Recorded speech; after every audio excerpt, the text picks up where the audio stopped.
Montana's House Debate. Now, here's your moderator, Jay KOHN. And good evening and welcome to tonight's House Debate with the three candidates vying for Montana's U.S. House seat. This is a historic opportunity for Montana voters. This is just the third special U.S. House election in Montana history. Unlike a vacancy in the U.S. Senate, where the governor of Montana appoints someone to fill the vacancy when a vacancy occurs in the U.S. House, then a special election is needed. Our time is very short tonight. We have three candidates to debate. Just an hour to go, so we want to get right to our introductions. First, next to me here on the dais, Mark Wicks, Libertarian candidate, a rancher from Inverness, Montana. Welcome, Mark. Thank you. In the middle, we have Rob Quist, the Democratic candidate, a musician from Cutbank, Montana, and Greg Gianforte, the Republican candidate on the end of our dais tonight, a businessman, entrepreneur from Bozeman, Montana. Now, we can tell you that all three of these gentlemen have websites. If you want to read more about their biological information and their stance on the issues, you can do that online. Now it's time to meet our panelists. And we have three panelists from the Montana Television Network joining us tonight. To my left here, we have Mackenzie Frost, anchor reporter from KTVH in Helena. She'll be handling our social media desk tonight. Mackenzie, thanks for joining us. Mike Dennison's in the middle, a longtime MTN chief political reporter. Mike's been covering politics of Montana for 30 years. And last but not least, we have Tim McGonigal, anchor producer with KRTV Great Falls and KXLH Helena. Now, each candidate gets a minute and a half for their opening statement. We did draw names out of a hat earlier to determine who goes first. Mr. Quist, you won the pick. You have first shot. Thank you. Well, ladies and gentlemen, I come before you as a native son of the Big Sky. And for all these years, I've been telling your stories. I was raised as a Montana rancher farmer's son in North Glacier County. And for all my life, the Front Range of the Rocky Mountains was the backdrop to my childhood. And you could disappear into the mountains, into some of the most wild and beautiful, wide open spaces. This is where I found my love for the wild and wide open spaces of Montana. You know, this is a fight for the soul of Montana. You have seen that there have been millions of dollars in attack ads spent in attacking me. And to me, I'm asking everyone to consider the source and follow the money. And this will reveal the intent of those who are trying to take our beloved Montana. On May 25th, we have an opportunity to make a statement that Montana cannot be bought and will never be for sale. This is not the House, this is the U.S. House of Representatives. This is not the Millionaires Club. I will be a strong and independent supporter and representative of the state of Montana. Thank you so much, and let the games begin. Our next opening statement coming from Mark Wicks. Mr. Wicks. Good evening, Montana. If you haven't heard of me, it's because I just escaped the media's cone of silence. But I'm here to compete for your vote. Montana, there is a third choice. You have the choice of voting for a Libertarian that is not aligned with any major party, that has no strings attached. When I go back to Washington, no one except the voters of Montana will be pulling my strings. I will not have a party hierarchy telling me exactly how to vote, when to vote, and they can't threaten me to pull my campaign funds away. So I can do what's right for Montana. I see myself as more of a judge, that to go back to Washington and weigh things equally and see what's best for Montana. Now, I believe in the Constitution and applying the Constitution to our laws. And that's where if we do this and use the Constitution, our government will work a lot better. But right now, that's not what's happening. It's Republicans versus Democrats. And we can see what's happening. It doesn't work. We need to try something new. We've sent the Republicans and Democrats back to Washington for as long as anyone can remember, and nothing changes. Send me back to Washington, and I will represent Montana. Thank you, Mr. Wicks. Mr. Gianforte, you have the next turn. Great, thank you. First, thank you to MTN for organizing this debate, and for Mark and Rob, I look forward to the discussion. Susan and I made Montana home 24 years ago. We've raised our 4 kids in Bozeman, hiking and hunting on public land.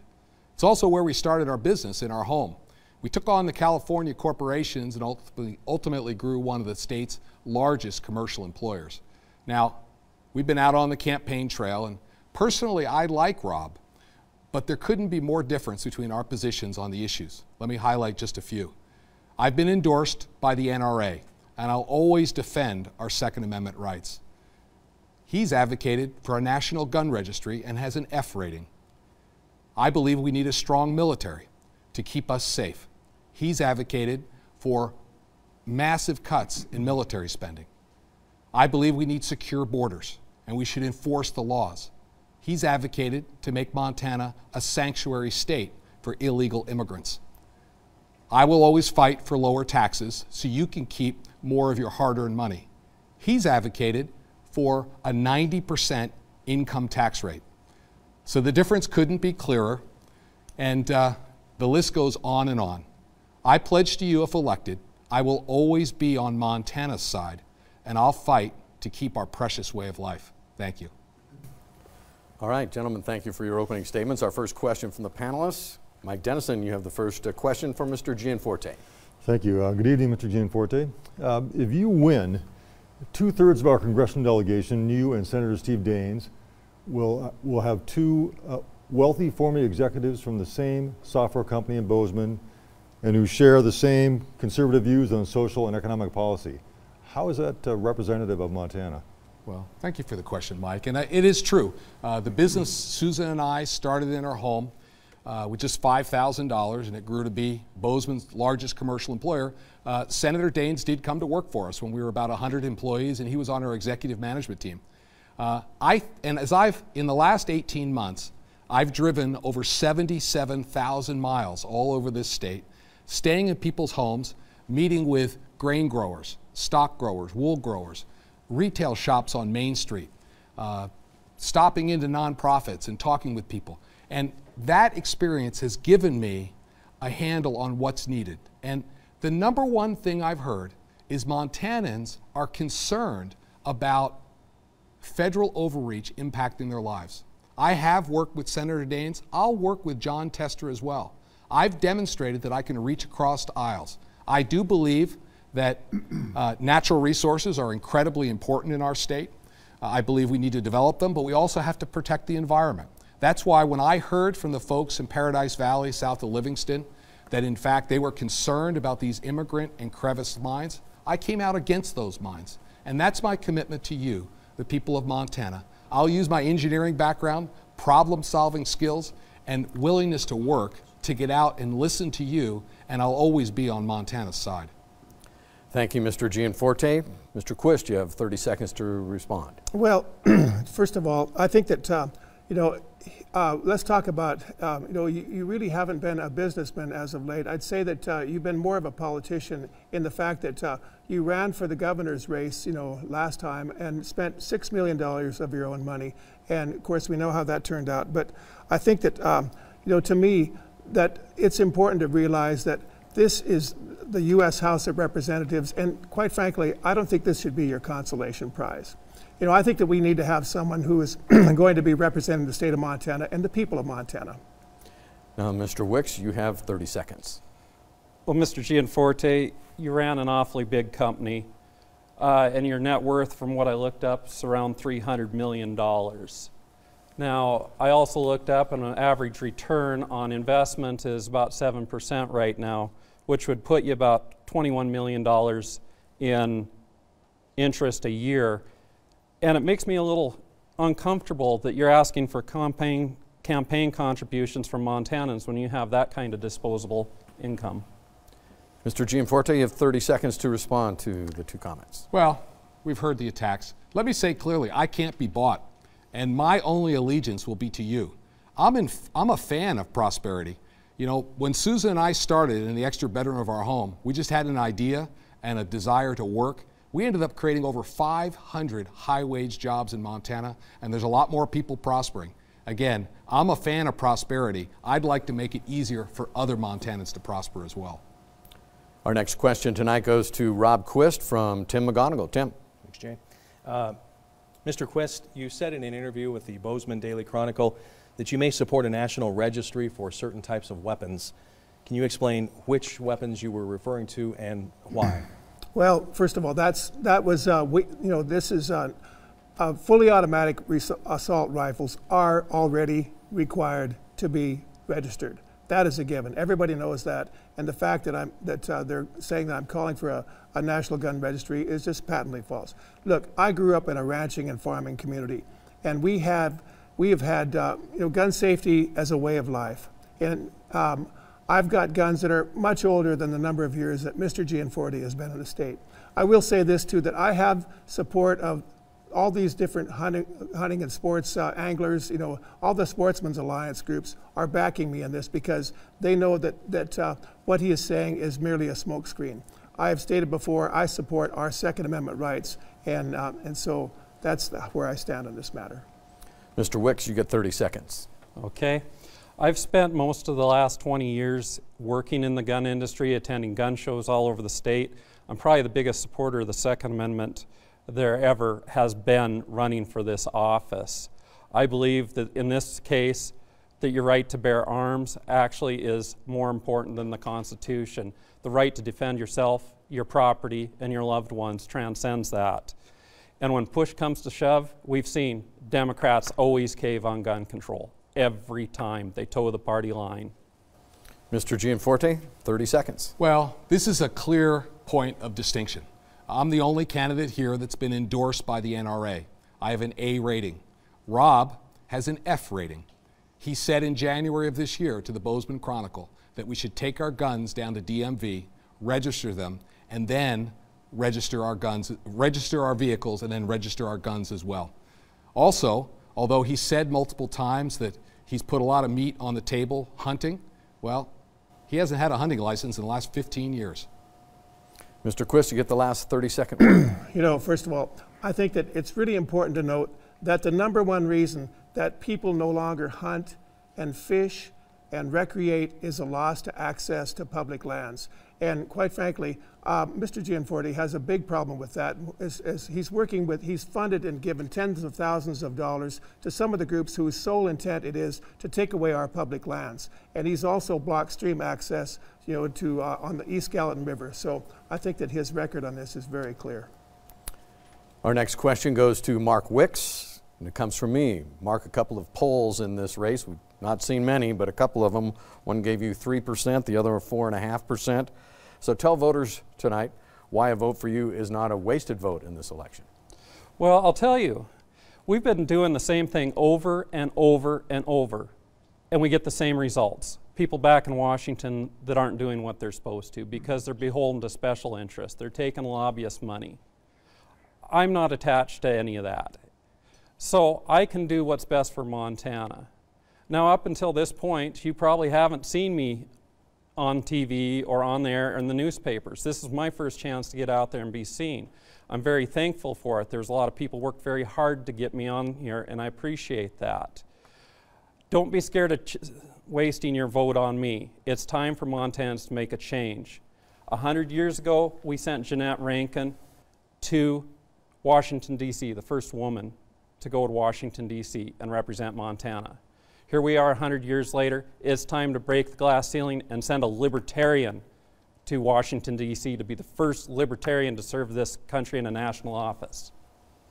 Mr. Gianforte, what do you think about voters wasting their vote in this election? Well, I'm running on a very simple platform. Susan and I have raised our kids here. We've started our business here. We've created prosperity for a bunch of people. And I want to make it easier for other Montanans. The way we're going to do that is we're going to peel back the excessive regulations we see at a federal level. We're going to lower taxes, and we're going to deliver affordable health care.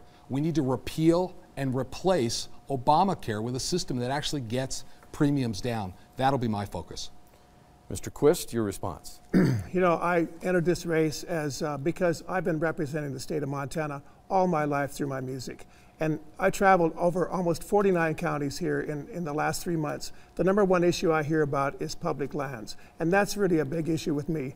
And that's why I think that it's important that the people of Montana have someone who will stand up for our public lands and make sure that they are not sold over into private ownership. And that's why I'm in this race. Mr. Wicks, you get the final say, and again, it was why you can convince voters that a vote for you is not a wasted vote. Okay. In the last election, 90,000 Republican voters that voted for Tim Fox refused to vote for Greg Gianforte. If you come out and vote for me in this election, I win this, and your vote is not lost. This is what we need to do to change things in Washington and give Montana the representation we have not had before. Our next question comes from our social media desk. Mackenzie. Thanks, Jay. This question goes to you, Mr. Gianforte. It's from YouTube submission from an MTN viewer, and she's a grandmother of a child with type 1 diabetes. And she's concerned about skyrocketing pharmaceutical drug prices and would like this question answered. So, Mr. Gianforte, as a stockholder in one of the 3 big insulin companies who is raising their prices and driving people to the black market to survive, what do you have to say for yourself?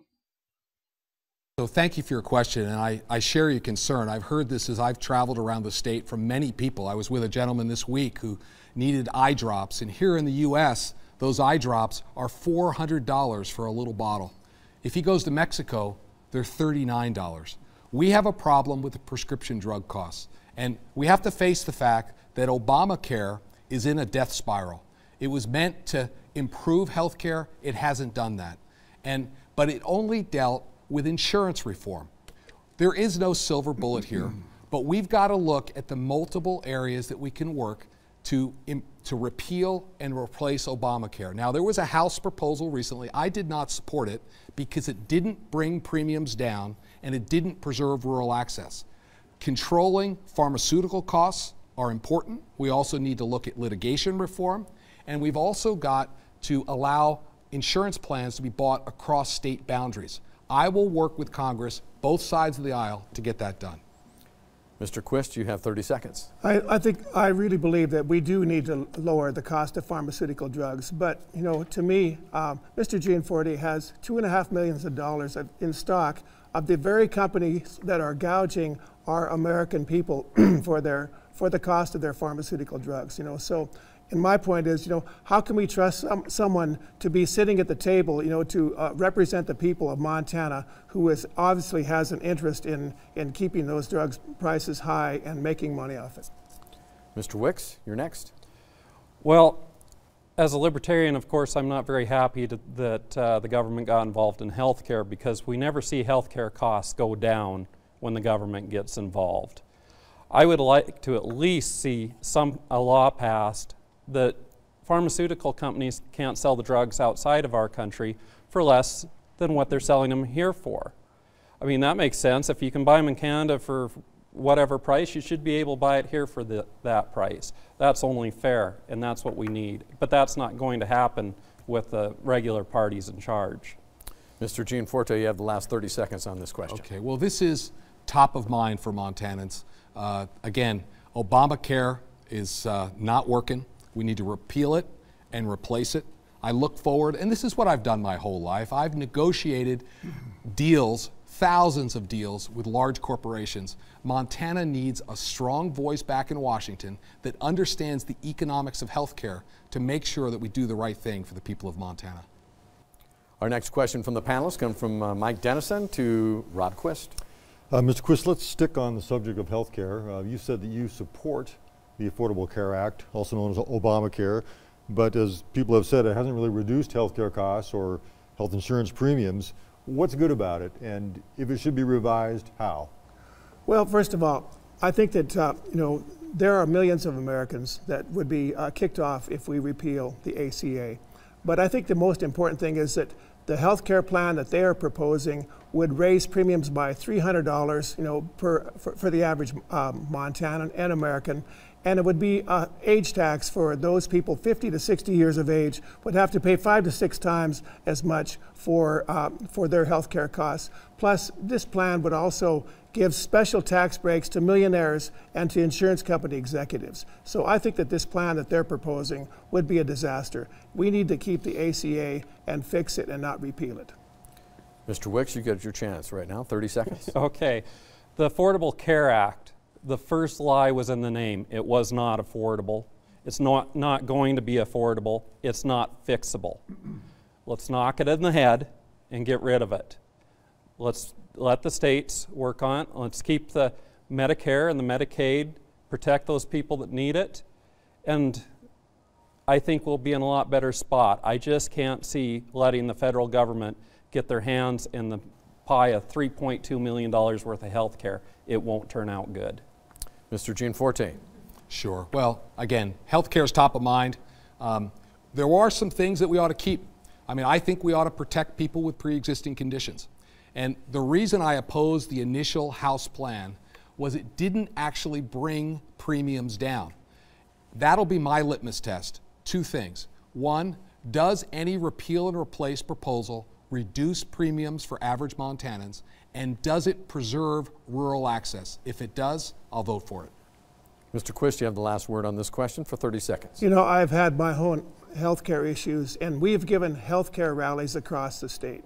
And, you know, time after time, people would stand and share their stories about what would happen if they were to be kicked off of this health insurance. You know, someone has mentioned in one of the healthcare rallies that in order to, if you repeal this, you would have to be okay with 10 people passing away. So, you know, before we get any new healthcare plans, we need to fix the one we have and not repeal it. Moving on to our next question from Tim McGonigal to Mark Wicks. Mr. Wicks, do you agree with President Trump's plan to review national monuments and possibly reduce them, including the Missouri River breaks? And what would be the economic impact if this designation were taken away? Well, I do agree that they need to be reviewed because it was an end run around the states. And I'm a very big believer in the 10th Amendment, states' rights. And a lot of these monuments were shoved down the states' throats. Now, I think if the Missouri Breaks Monument is reviewed, I don't think a lot would change. I think people would still respect it, they would still visit it, they would still enjoy it. And maybe the monument status wouldn't go away, but I do think it was up to the states to decide what should happen to it. And it wasn't right how it was done, and the recent monument designations weren't right either. This is part of the problem. Congress hasn't done its job keeping the presidents in check. They haven't kept the judges in check. And Congress has abdicated its duty. It's time for Congress to start doing what we send them there to and not giving their power away to the other branches. Mr. Gianforte, you have a rebuttal. Yeah, so I agree with Mark on this. I think that this review is a good idea. The challenge with these monument designations is they haven't always had local input. And to take two in Montana, the Pompey's Pillar, I think there was generally strong support. The breaks, more of a lukewarm response. And I agree the 10th Amendment is important. It says very clearly that rights not explicitly granted to the federal government are reserved for the states. We need more local input before these sorts of designations are made. Mr. Quist, your turn. I have canoed down the Missouri River many times, you know, and this is one of the most wonderful, wild, and beautiful natural scenic areas. You know, to me, these areas, it took years to set them up, and they are an economic boon to the communities that have them. There is going to be a hue and outcry if some of these are to be taken away from the people that spent so much time setting this up. And quite frankly, I think this is turning into a land grab and must be stopped. Mr. Wicks, you have the final word on this question. I don't think we'll ever see places like the Missouri Breaks being sold to private interests. It's not going to happen. The national parks aren't going to be sold off. Anybody that tries to tell you that is just flat out lying to you. It's not going to happen. There would be an uproar that would never die down. It's just not going to happen. We can enjoy our public lands and use them responsibly. And right now, that's not happening because the federal government has not been a good steward of the lands. Our next question, going to Mr. Gianforte. The president just this week issued his tax reform. He called it a plan. Some people called it a handout. What's your position? Do you support his tax reform ideas? Yeah, so I think one of the things that's been very encouraging to me is that the president's been doing exactly what he said he was going to do. We had the great pleasure recently of having his son, Donald Trump Jr., come to Montana. I was pleased to have his endorsement. This tax plan, our taxes are too complicated. I believe clearly that we ought to simplify our tax system and let people keep more of their hard-earned money. You know, others on the podium here have called for massive increases in taxes. You know, if a 90% income tax rate means we have to work until the third week of November till we get to keep any for ourselves, that's not going to incent people. Now, ultimately, the House decides about funding bills. And I think this initial proposal is a good first step. It's simplifying, it's reducing. This is the best way to get our economy going, is let people keep more of their hard-earned money. Mr. Quist, your response. Well, you know, to me, excuse me, you know, this is an important issue because, you know, first of all, you know, Mr. Gianforte says he's a businessman, but if you have tax breaks and tax cuts and then still are increasing spending, you know, the federal budget is just going to do nothing but increase. Once again, this is tax breaks to millionaires. We should be giving tax breaks to small businesses and the middle class. The middle class has been carrying the weight of the load on this for this country, and I think it's time to change. Mr. Wicks, your take on the president's tax reform plan. Well, I'll tell you, I agree with Greg. We need to simplify taxes. If I take my taxes to 3 different accountants, I'm going to get 3 different answers, and they're all right unless the IRS decides they're wrong, and they can, and then you have to fight your way out of it. Now, I do believe we need to lower taxes on some of the corporations down to what other foreign countries are offering because they're moving out of this country and they're doing business there. And 0% of 0 is 0. I'd rather have the 15%. Mr. Gianforte, you have the last word on this. Well, I agree we should be eliminating corporate welfare and eliminating tax breaks so that we lower rates across the board. This is the way we get the economy going. We let people keep more of their hard-earned money. There's going to be a lot of debate this summer. I've spent my whole career doing negotiations with large corporations in boardrooms all over the world. And I want to take your input back to Washington, use my engineering skills to bring your ideas to the table to make sure we get an outcome that's good for average Montanans. We're back to our social news desk now. Mackenzie Frost with a question for Mr. Quist. That's right, Mr. Quist. This question comes from Norm Wright from Missoula. He says, Mr. Quist, you use the word millionaire in a derogatory sense as if it was inherently evil. In your speech, you talk about your opponent as a millionaire and the millionaires in Washington as if they were somehow the enemy. Many of us got to be financially comfortable because we worked hard, took risks, and were more honest than our competitors. Please tell us what you have against millionaires. You know, I don't really have anything against millionaires. I think that that's one of the things about, you know, what's great in being in America. What I do have a problem with is that we don't have representation for everyday Montanans that work, you know, and I really feel like there are enough millionaires in Congress, you know. Do we really need to send one more? There are over 300 millionaires in Congress, you know, but we need someone who can represent the people of Montana and, you know, who knows the state intimately, who has traveled every byway, who has been to every small town and every big city. I understand what it's like to live life on the ground. I've faced the same kind of issues that the people of Montana have faced, from healthcare issues and Social Security and Medicare and healthcare, and understand the importance of women's issues. And somehow sometimes I think that, you know, Montanans, everyday Montanans, need a voice for them in Congress as well. Mr. Wicks, your response. Well, this might come as a surprise to Mr. Quist, but most Montanans that own any amount of ground are millionaires. I have more ground enough to put me in that status. I'm not driving a Cadillac. I have to fix my own tires. I do a lot of work. And I think for people in Eastern, farmers and ranchers, it's a little offensive to hear that we're millionaires and don't deserve to go out and represent our state in Washington. Mr. Gianforte. Well, I've spent the last 18 months driving 77,000 miles. I haven't stayed in hotels much. I've stayed in people's homes. Just yesterday I was in Helena and Great Falls here and up in Conrad, just listening to folks and understanding what's on their mind. This pejorative of a millionaire, again, I was clear. I'm in favor of prosperity. I'm an electrical engineer. Honestly, I think we have too many lawyers in Washington. Maybe we need some more engineers. They're trained to solve problems, and we can actually do math, which is a desperately needed skill back there. Mr. Quist, you got to start the question. You have the last. Well, to me, how you run this election, how you campaign in this election is speaking volumes about how you will run the office.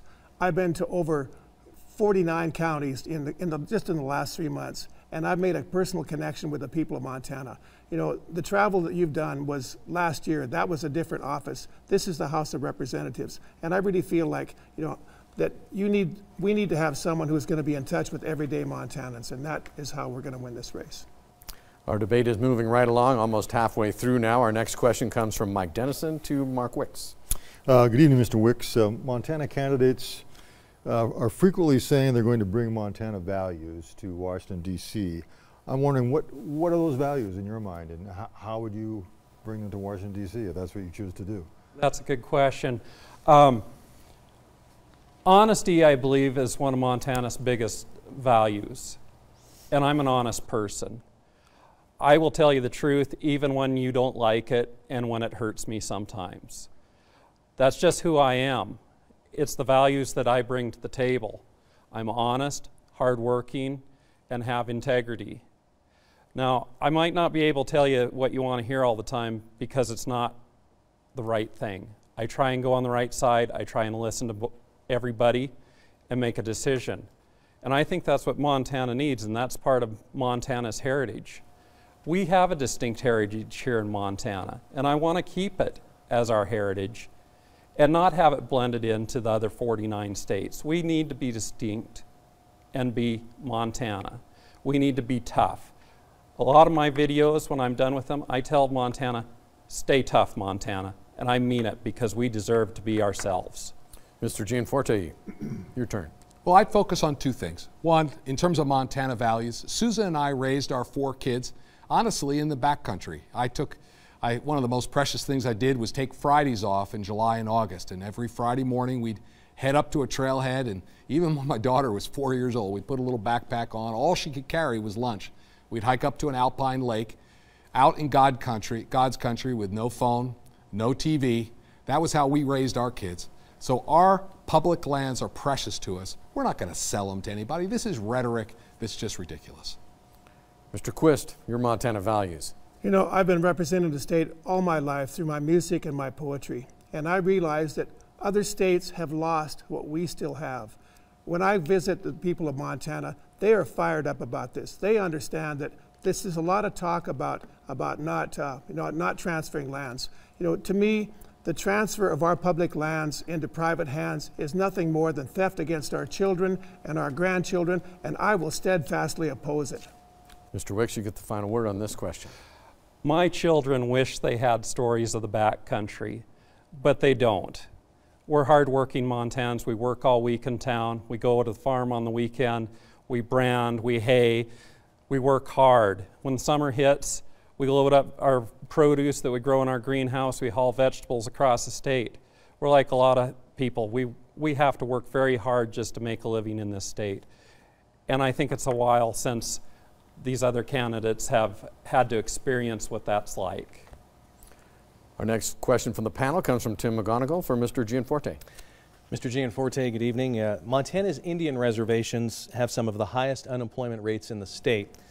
If you're elected, how would you encourage economic development and job creation on Montana reservations? Yeah, thank you, Tim. And this is a concern for me. I've spent time on all 7 reservations in the state. I've met with tribal leaders, and I've conducted entrepreneurial seminars and helped people try and get businesses started. In fact, I had an experience up in Hayes with a man who wanted to start a business, and I helped him get it off the ground. That was very satisfying. But as I think about how in a federal position we can help, having met with tribal leaders on the Crow Reservation, one of the key concerns is coal. We need a coal port on the West Coast. Unfortunately, this prior administration has waged a war on coal, and that has subjected our tribal communities, particularly the Crow people, to more hardship than they should have experienced. We need to make it easier for them to develop these resources in a responsible way and allow them to get their products to external markets. Mr. Quist, you have the next word. I grew up across the river from the Blackfeet Reservation, and to me, I've been in touch with Indian country and really adopted many of their core beliefs into my own belief system. I've got endorsements from many quarters of Indian country, and they really need someone to be an advocate for them. They feel like they haven't had an advocate in the halls of Congress since Pat Williams, who was the last Democrat to occupy my seat. And so they recognize in me that I will be a strong advocate for Indian country. Mark Wicks. When I get to Congress, I'm going to have a budget of just a little bit under $1.4 million to work with. And one of the things I'm going to do is I'm going to hire a staffer that's only job is to be a liaison with our Native American tribes. I will have another one for Social Security and another one for health care and one for veterans. And that will be the only thing they do, is to help these people that are my constituents. Mr. Quist, you have the final 30 seconds on this question. To me, I think that really, America really needs to adopt many of the attributes that Native Americans have. The whole concept of honoring Mother Earth and all of her inhabitants. And I think that also it's important that they also will honor the person, not the person who accumulates the most wealth, but the one who contributes the most. These are Native American attributes and ones that I feel are important for us to adopt. Mr. Gianforte, my mistake, you had the last word on that, so we're going to give it to you now. Thank you. So the path out of poverty is a job. And this is what I've done my whole life, is help create and encourage entrepreneurs. I have a website, bozeman.com, and I wrote a book on how to start a business with no money. I've shared it freely. Anybody in the state that wants a copy can go there and request one, and I'll send it to them free of charge. But we've got to make it easier for people to start businesses. This means repealing regulations, lowering taxes, and making health care affordable. That's the way we have a prosperous economy. Mr. Quist, this question is for you. My apologies for getting out of order there. The tensions are rising with North Korea. President Trump just this week said there's a chance there could be a major conflict with North Korea. So, if there was a vote before Congress and you're a member of Congress, would you vote to go to war against North Korea? Well, I really believe that our top priority as a congressman is that we have a safe and we really focus on national security. That's something that every congressman it's a given, and that's something that I would really advocate for. My opponent says that I've been advocating for cutting military funding. That is just patently false. I think that another thing about I was really disturbed to hear the other day that Mr. Gianforte has $250,000 in stocks in Russian companies that are on the sanctions list, that the U.S. has on the sanction list, and I think that he needs to answer as to why he has money that is betting on the economy in Russia, and so I think he needs to answer for that. He'll have a chance in a second, but right now, Mark Wicks, you have the next 30 seconds.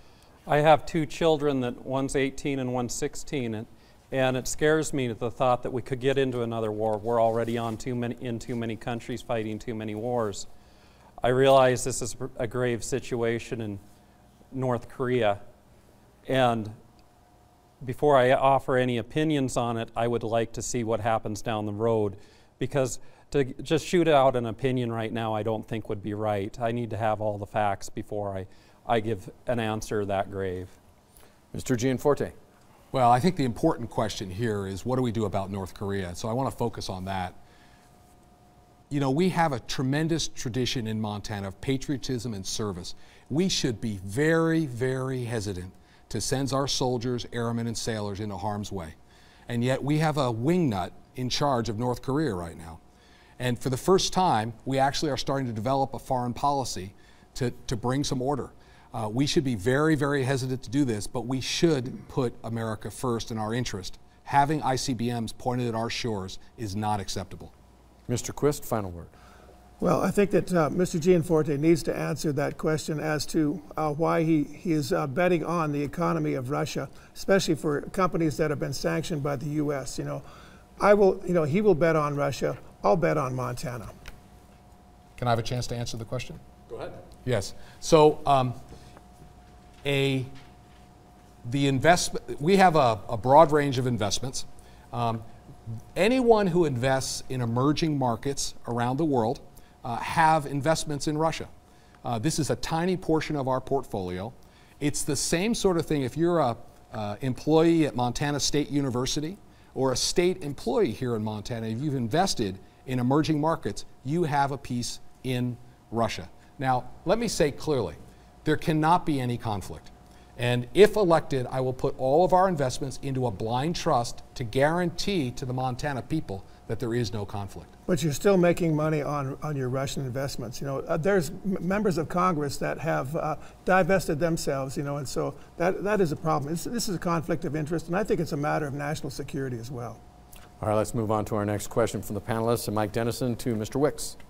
Mr. Wicks, I'm wondering if you support President Trump's proposal to build a multi-billion-dollar wall along the Mexican-U.S. border as part of our immigration policy. Oh, great. I'm glad that question came up. I support building it in spots because I think there are spots that could use more security.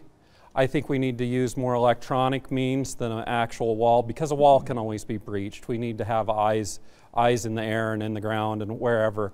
But more importantly, we need to stop the idea that when these illegal immigrants get into the U.S., that they will receive public funds, public housing, welfare. They need to understand when they come here, they're not going to get that. That will do more to stop illegal immigration than any wall ever could, because there isn't a wall made that can't be breached. So let's change things, end the sanctuary cities, and stop wasting so much money on people that aren't even Americans. Mr. Gianforte. Sure. So I support building the wall where it makes sense on our southern border. We need secure borders, and we need to enforce our immigration laws. Rob has called to turn our whole state into a sanctuary state where illegal immigrants are harbored. I believe if someone's here illegally and they've broken the law, we need to ask them to leave. Mr. Quist. You know, security is always a top priority, and I think that we need to let our immigration officials do their jobs. They are well trained, and so we need to let this process happen. I do think that there are some inherent problems with the, first of all, if you build the wall along the Rio Grande River, are we going to cede the Rio Grande to Mexico? Also, I think that there's some issue with property rights with some of the property owners that would have a big problem with having this wall built on their property as well. Mr. Wicks, you get a final rebuttal. We need to know who's coming into this country. And at this point, we really don't know who's coming in, where they're going, how long they've been here, or what their plans are. If you're coming to this country, you need to be friendly to this country. And we don't know if these people are friendly or what their plans are. We hope they're friendly. We hope it doesn't go wrong and that one of these sanctuary cities doesn't create a problem that ends up being something on the level of 9/11. Back to our social media desk, Mackenzie Frost with a question. Thank you, Jay. Mr. Gianforte, this question comes to you from Katie Reese from Bozeman, and she wants to know, federal law already blocks taxpayer dollars from going to abortion services. Defunding Planned Parenthood does not impact abortion services, but rather would block Montanans covered by Medicaid from accessing birth control and cancer screenings at Planned Parenthood. Do you support defunding Planned Parenthood? Okay, well, thank you for your question. I mean, as a father of a daughter and husband to a wife, women's medical care is very, very important, and we need to make sure it continues to exist for people around the state. Now, I'll be clear, I am pro-life, and I think life needs to be protected from conception through natural death. And in this particular case, you know, we cannot reduce funding for medical cares for women, but I would say that Planned Parenthood has not been a good steward of taxpayer dollars, and taxpayer dollars cannot be used for abortions. So I would support defunding. Mr. Quist, your response. We all need to resist the assault on women's reproductive rights. These are community issues and family issues and human issues. I support access to birth control. I support access to public screening, and I will oppose any attempts to defund Planned Parenthood, and I support a woman's right to choose. And furthermore, I think that we don't need politicians like Mr. Gianforte making healthcare decisions for women. You know, this is something that is between a woman and her faith and her doctor. Mr. Wicks. I'm reluctantly pro-choice. I just abhor the thought of partial birth abortions. I don't think they're right. I think they need to go away. But when we start talking about Planned Parenthood, I would defund them. There's so many problems in their executive, their management, and some of the things they've been doing. You can go online, see some of the videos that have been taken undercover. This program has some problems. We need to take the money and give it to other women's health programs. Mr. Gianforte, you have the final word on this question. Yeah, I don't have anything to add. All right, our next question to Tim McGonigal. And this question is for Mr. Quist. Mr. Quist, do you support the Obama administration's Clean Power Plan to limit greenhouse gas emissions? And do you think climate change should be addressed? Well, you know, I think that this is an issue that, that we really need to talk about. You know, I've seen effects of climate change myself. When I was a Boy Scout, you know, hiking the trails of Glacier, you know, this was when I was 13 years old. And you go back to those same places now, and those glaciers are a third of the size that they were. You know, this affects our Montana farmers and our ranchers, and it affects our tourist industry, our ski areas, and of course hunting as well. And you know, to me, we have an opportunity to get out in front of this by the opportunities we have for renewable energies. I understand that coal is an important economic driver in the state of Montana, and you know, this is going to have to be a slow transition, but we can reduce our carbon imprint, but still get out in front of this and create lots of jobs and have you know, a smooth transition. We have to have an energy policy that is created by Montanans for Montanans. Mr. Wicks, your response. Where my farm sits, at one point, not too many times long ago in geologic terms, there was 3,000 foot of ice over it. It's since melted and gone, which is, I think Montana is pretty happy about that all that ice is gone. But the point is, climate changes. It does. It varies by our orbit, how far away from the sun we are, the sun output. And right now it's very hard to find reliable data. And a lot of the plans that are being put forward for climate change just aren't right. And now our next rebuttal comes from Greg Gianforte. Greg? Yeah, so, I mean, the climate is changing. That's true. The challenge with the Clean Power Plan is we have the tail wagging the dog. Using EPA's data, calculated by the Cato Institute, they said that if we shut down every coal-fired plant in North America, our environment would be 2/100ths of a degree cooler 100 years from now. And the margin of error on that study was 4/100ths of a degree. And for that, we're willing to give up 7,000 jobs in Montana at $1.5 billion of annual revenue. That's not a smart business decision. Mr. Quist, you have the last word on this question. To me, this is a cumulative thing. I mean, you cannot just say closing one plant or not is going to make a difference, but this is something that the entire world needs to address. And you know, if any of those of you that feel like this is not a problem, I challenge you to go into your car, into your garage, start your car, and see what happens there. This is definitely a problem that we have to work with, and we have to do this not only for ourselves, but for our children and our grandchildren as well. We knew this day would go quickly once we got this debate going. This is our final question tonight before your closing statements. Mr. Wicks, do you support legalizing marijuana or liberalizing the marijuana laws in the country? Well, I used to feel a lot different about it, but I've came to the conclusion that since everybody that wants to smoke marijuana has marijuana, keeping it illegal is just silly and a waste of funds and resources. So we might as well legalize it, let our police do other jobs, make the money that's flowing into Mexico stop. We're funding drug lords. We could fund schools with the taxes off the marijuana.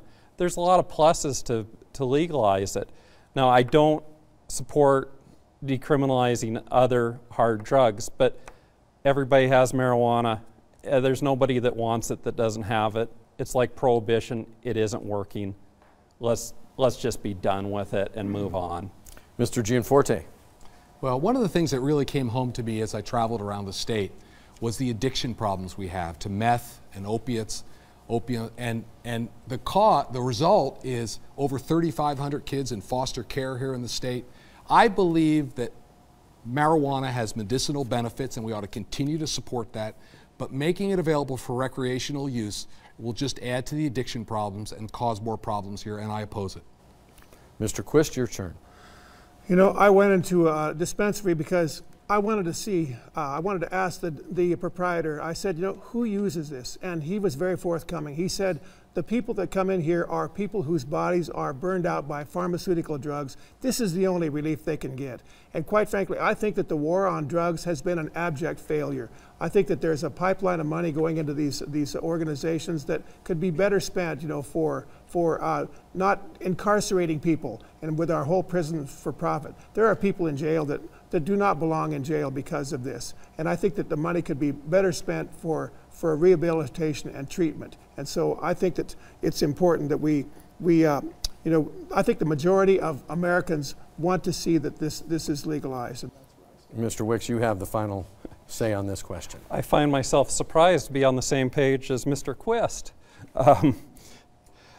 I don't agree that the addiction problem with meth and opiates is the same as marijuana. The people that are doing marijuana that want to do it, it's already there. It's basically legalized. It just still has the criminal attachment to it. It's just it's a loser. Let's fix it and be done with it.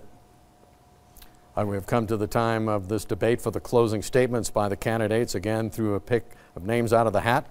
Mr. Quist, you get to go first. Montana has always been a land of untold beauty, but it can be a country that can be unforgiving for those who are not hardy and resourceful. And we could not be a more diverse population, with our Indian tribes here for countless generations and immigrants from every corner of the world. But through our diversity, we have found strength in unity. We are neighbors to each other. We rely on each other. And when we disagree, we counsel together with respect to work out our differences. You know, I have made such a great connection to all Montanans, Republican, Democrat, Independent, Libertarian. And we have sat together and shared our hopes and our concerns and our dreams for the future of this land and this life. And I know that if we just stand together, that we will bring this home. But today, more than ever, we must stand and make our voices heard and hold our leaders accountable. This should be an awakening, not only for the people of Montana, but for the people of this nation. And when you cannot stand, I will stand for you. And when you feel like your voices are being drowned out by critics and bullies, I will stand behind the microphone to make your voices heard.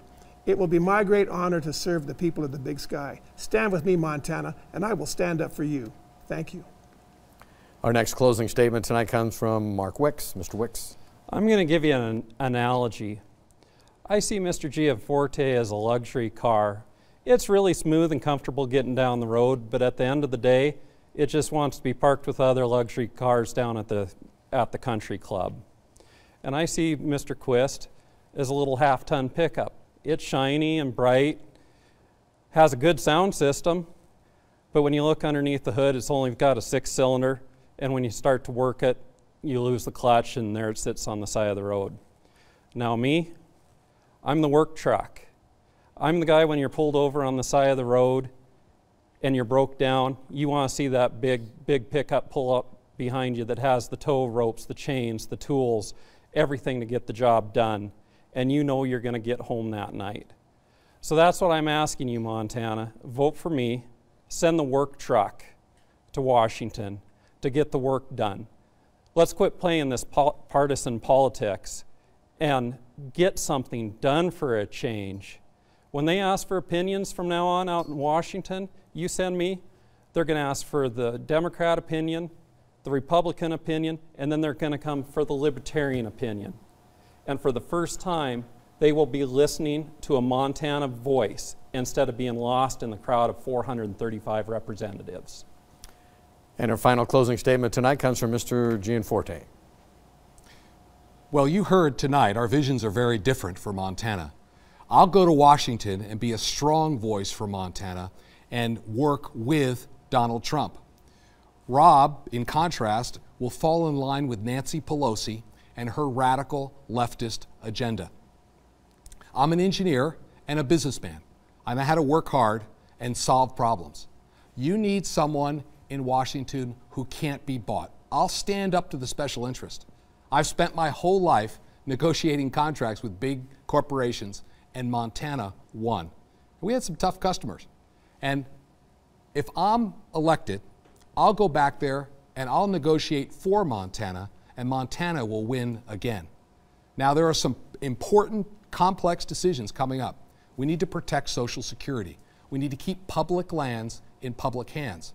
We need tax reform, and we need to strengthen our military. And because of that, your vote is extremely important. In closing, if you send me to Washington, I will serve with compassion for those in need and a strong conviction to preserve the Montana way of life. And I humbly ask for your vote. Thank you.